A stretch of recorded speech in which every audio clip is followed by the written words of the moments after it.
Well, my name's Adam Turner, and I'm Principal Conductor and Artistic Advisor, and I'll be conducting this production of A Midsummer Night's Dream.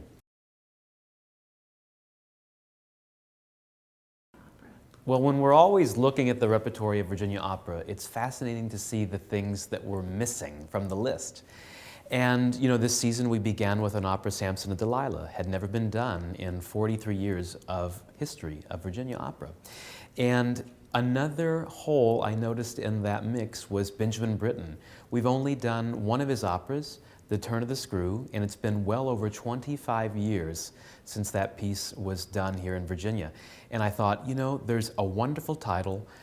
It's based on the Shakespeare. It actually is word for word the Shakespeare play, and A Midsummer Night's Dream. What better feature for our Emerging Artist Program and to collaborate with the community, including the Governor's School for the Arts and the Virginia Symphony.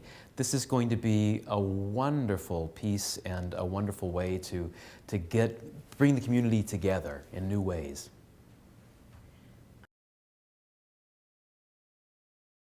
Sure. It really truly is one of the most complex scores we've put together in quite some time. We've done modern repertory like Philip Glass's Orphée and Andre Previn's Streetcar Named Desire in recent seasons. But this is from the mid-20th century, it's 1960.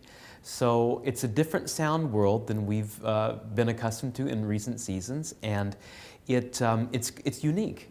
I find there are three different worlds of sound. There's, of course, with the play, there's the world of the fairies, the world of the human lovers, and then the world of these mechanicals or rustics, these guys, the commoner guys. And each world has its own sound atmosphere. And the fairies are this just otherworldly celeste and harps and weird percussion, and it's very interesting tonality. And then the lovers are just this passionate strings and these wonderful woodwinds and glorious lyrical lines. And then the rustics are all this kind of comical brass music. They have a lot of bassoons and low brass. And it just kind of fits in with their character. And so it's so interesting, the sonorities that Benjamin Britten pulls from this chamber orchestra of 30 to 40 players and creates this sound world that adds so much to Shakespeare's masterpiece. You think about how did he trim this opera, this play? How did he adapt it to the stage? He and his partner, Peter Pears, which was a famous operatic tenor, they came up with the libretto. They actually took the Shakespeare play and they cut it in half. It's a long play, and you think opera. Anytime you're singing opera, it takes a little longer to evoke these lines. Well, the play was trimmed from maybe 3 hours, 5 acts, into 2.5 hours of music, and lots of text cut, but only 7 words were taken from Britten himself. Everything else is Shakespeare's text, word for word. How cool. This piece, I feel like so many times the characters are motivating some of the sounds that come out of the orchestra, but then also, for instance, Puck, the guy that plays Puck is Morgan White. He doesn't sing anything, he just speaks text, but he's accompanied by percussion and a solo trumpet, and it's almost virtuosic. This trumpet playing is going to be phenomenal. It's so cool.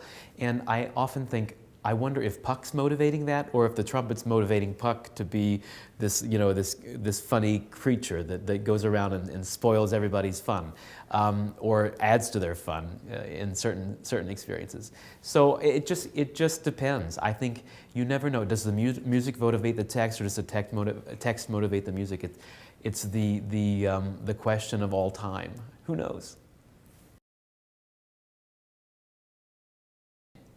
My favorite part of this production, I don't know that I can pick one. There are so many colorful moments, and I think what's really fun for us is this new collaboration with the Governor's School for the Arts. We have 16 young women, young adults that are performing the roles of the fairy chorus, including 4 of them that have solo roles, and I'm just so thrilled to have this collaboration with the GSA students.